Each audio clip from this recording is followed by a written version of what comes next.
Flash floods are intense, sudden floods triggered within hours or minutes after events like heavy rainfall, hurricanes, or snow/ice melt. Unlike gradual floods, they're marked by their swift onset and high water velocity.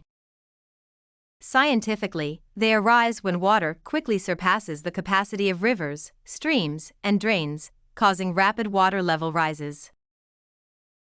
Environmentally, while they can reshape landscapes through erosion and sediment deposition, benefiting soil quality, they also uproot flora, disrupt animal habitats, and displace wildlife. For safety, recognize warning signs: heavy rain, swiftly rising waters, and the sound of surging water. Always seek higher ground, avoid traversing floodwaters, and heed local advisories.